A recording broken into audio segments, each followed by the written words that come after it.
I'm Connor Rother. I'm joined by UFC bantamweight Adrian Yanez, who's fresh off a first-round head kick knockout over Victor Rodriguez at UFC on ESPN Plus 39 this past Saturday. Adrian, thanks for joining me. How you doing?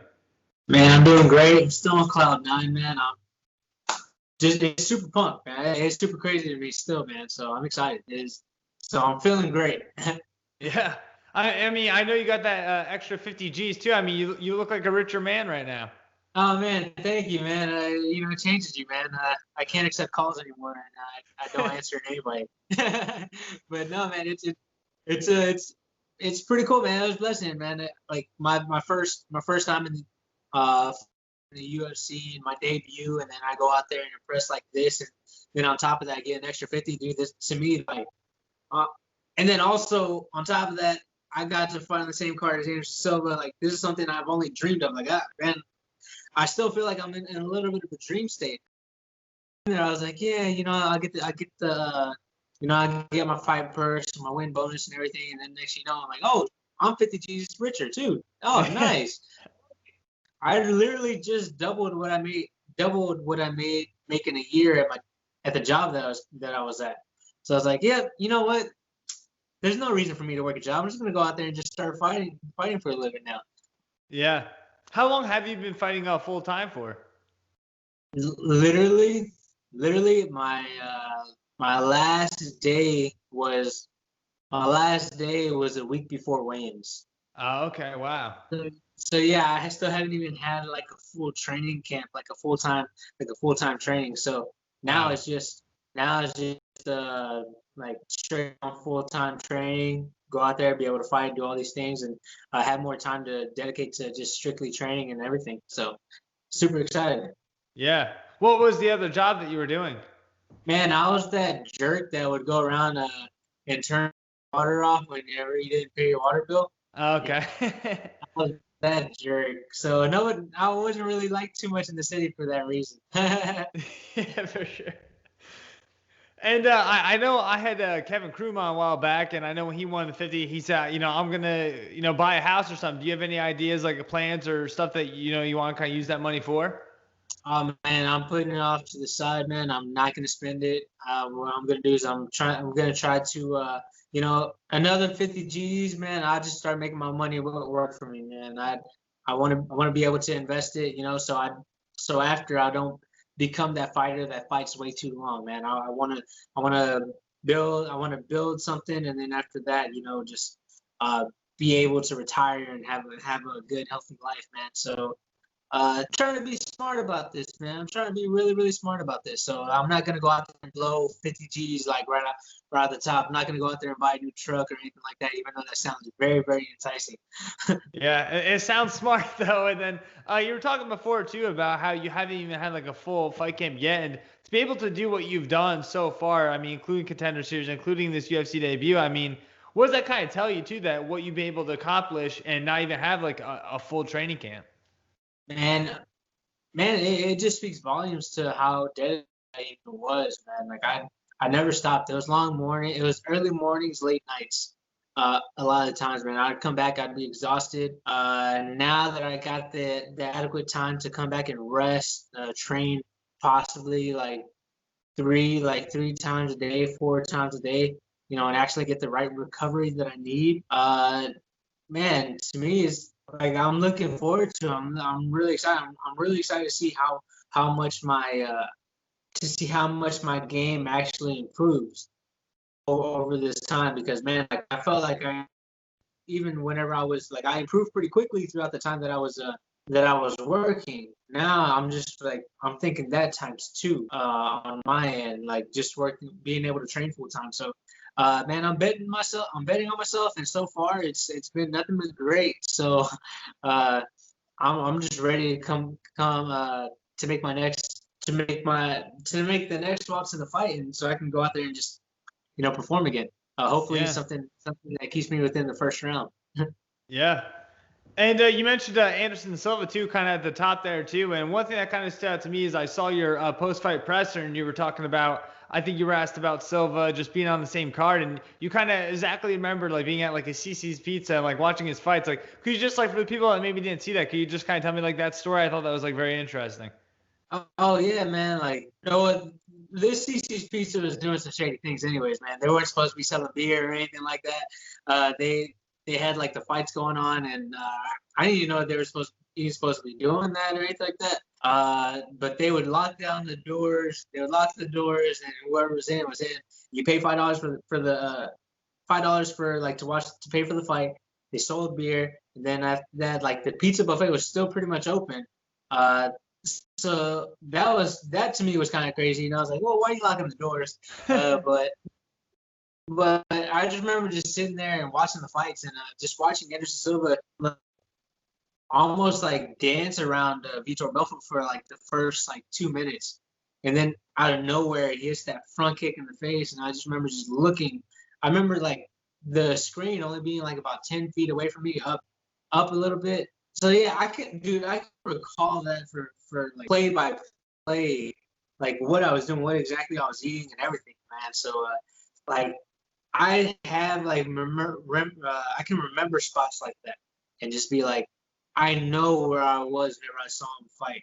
I know where I was whenever, like, I know exactly where I was. I knew what pizza I was eating. I was eating pepperoni pizza and a buffalo pizza. And then Stephen Bonner, I was at my brother's apartment that he had just moved into, and I was eating Sonic, the footlong hot dog, and I had the Route 44 slushy. So, yeah, I can remember all this, man, just because like I was such a big fan that the times that I was amazed, you know, I can remember like what exactly I was doing. So man, it was just really cool. Like to me, it's like still like really really cool. Just that I got to fight on the same card as Anderson Silva.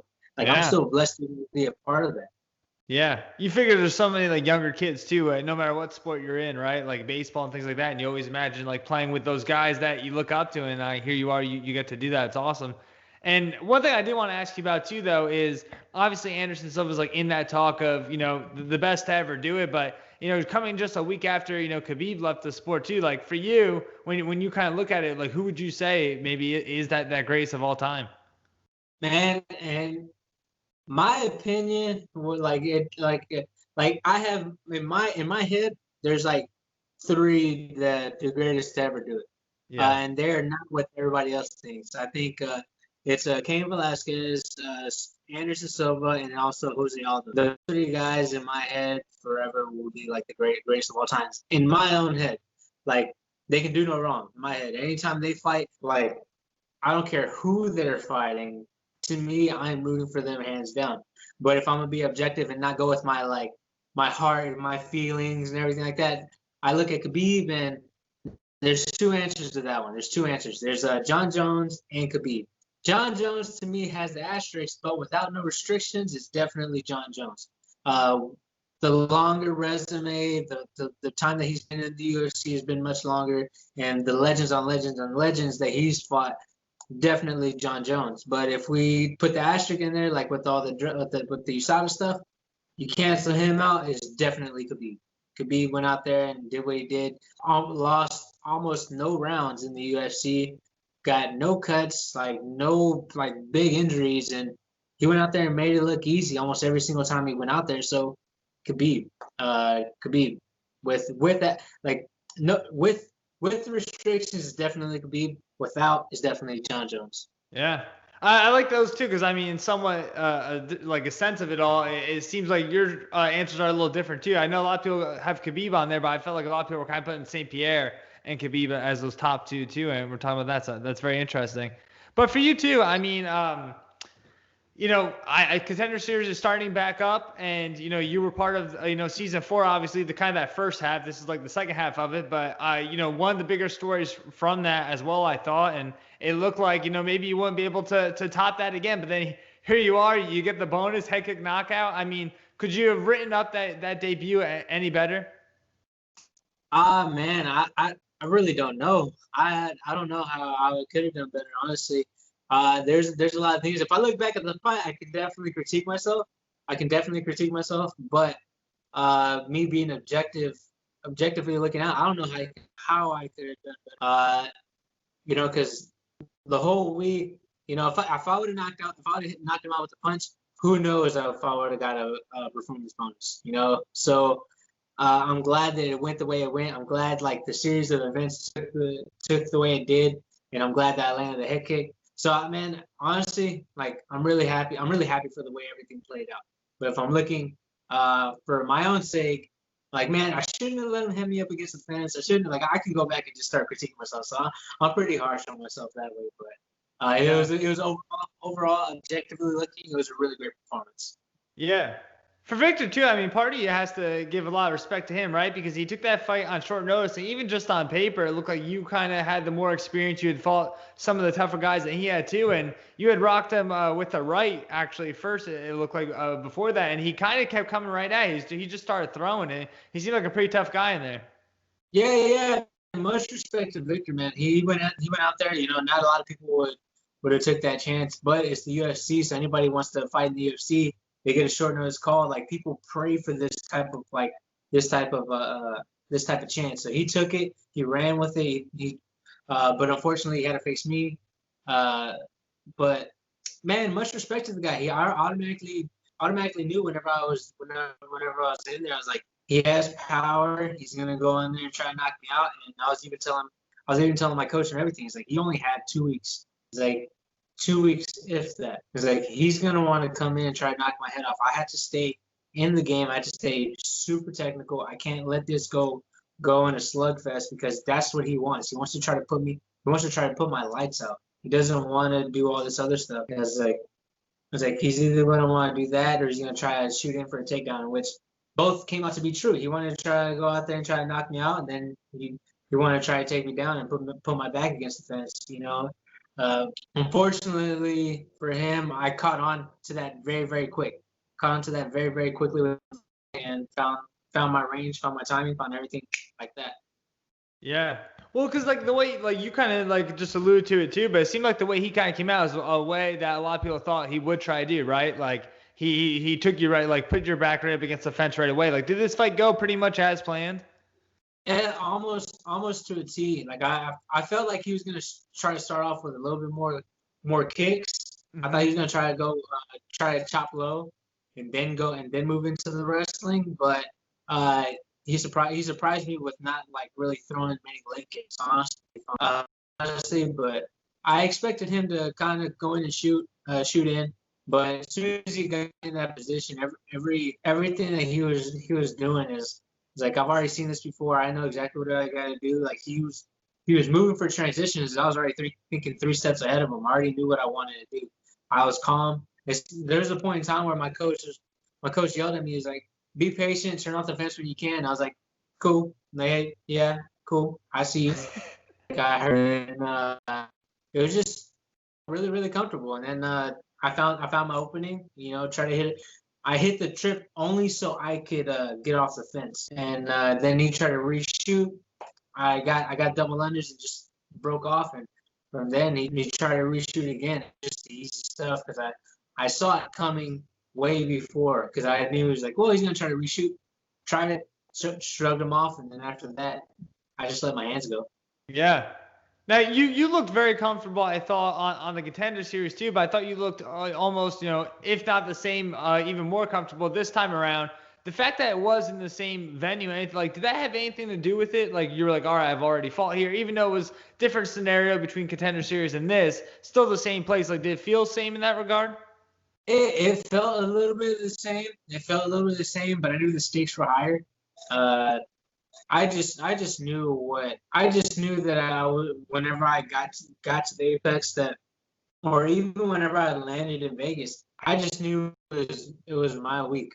Nothing that anybody could have said or could have done that week that would have deterred me from that. I just knew that I was gonna go in there and knock him out. Like I had like no type of man, what if he comes in and just like hits me with the right hand or just like or anything like that. It was just purely like me just like I'm confident. I'm gonna go in there, I'm gonna knock him out. Like it's gonna happen. It's definitely gonna happen. This guy's not gonna know what to expect. I'm coming in and whenever the opening's there, he's going down. And I just wasn't I was prepared for the opportunity. I was really prepared for the opportunity, so I had like no types of like doubts whatsoever. Yeah. And a lot of people followed your story kind of at Contender Series too, about your father and things like that. And I know on Instagram you had posted the picture too of you visiting him at a cemetery after, you won that contract, which is awesome. Now the fact that you had that first UFC win under your belt, you met one of your idols, Anderson Silva, that kind of thing. Like, does this all feel kind of like surreal, like at this point in time?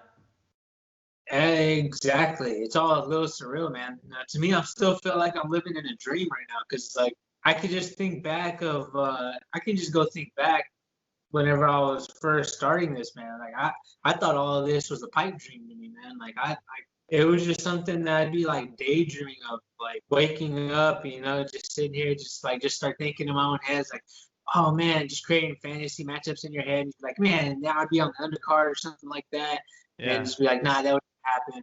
Like, and then, man, a lot of those main events had like were in my fantasy matchup heads where was Anderson Silva topping the bill. So yeah, like to me, that was a dream to me. That was like something that like I never would have thought would have happened.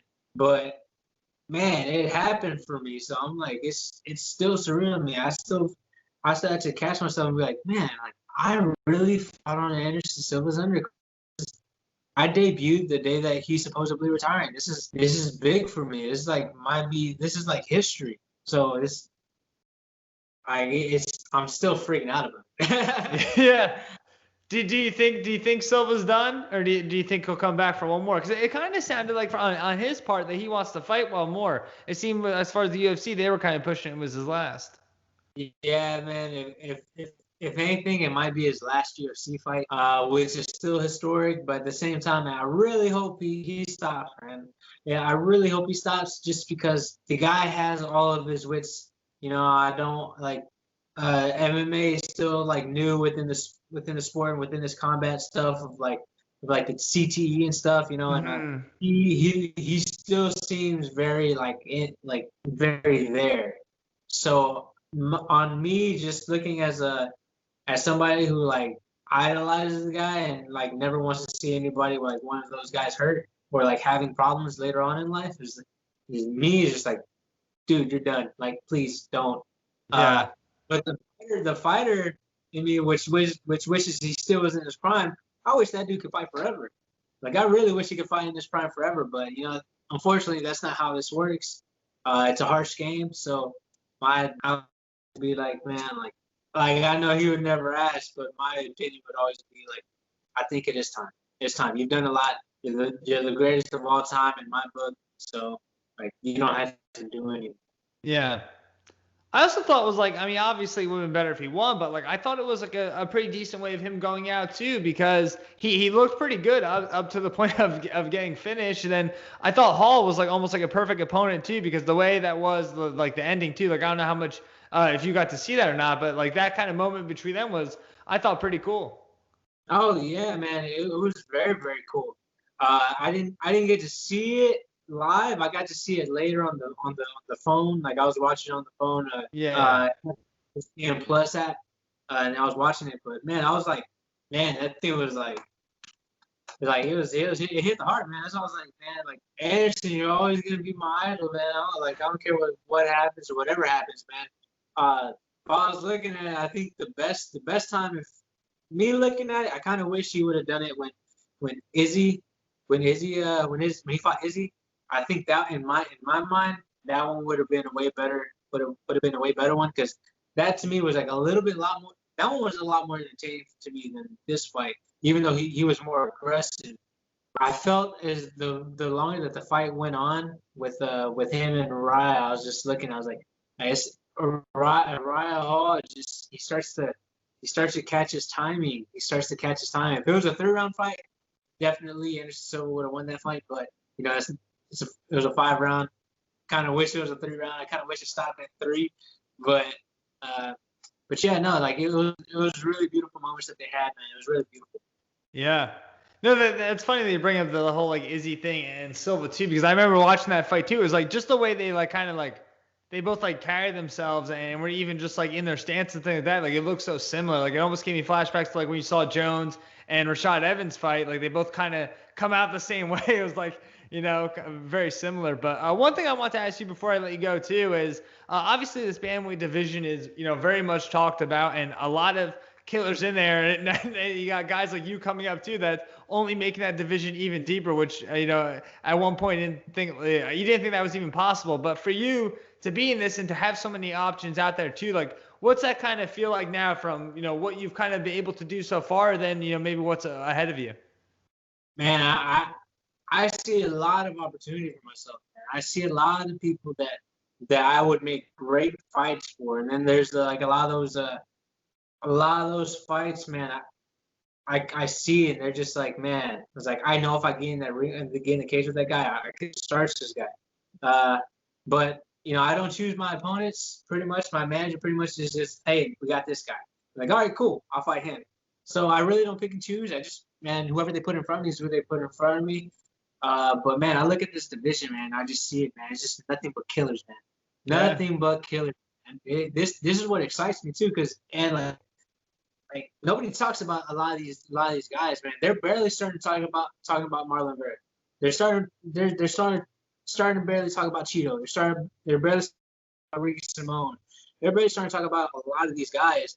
And man, like to me, a lot of these guys like are killers. Like Brian Keller, the guy's a killer. Like all these other guys, like the people that are in the top 15, like can beat each other on any given day. So the division is super stacked, and like even with the title fight that's going on, like Aljamain Sterling and Peter Yan, like that fight is a toss up. That fight is a toss up. Even though I'm gonna pick Aljamain Sterling,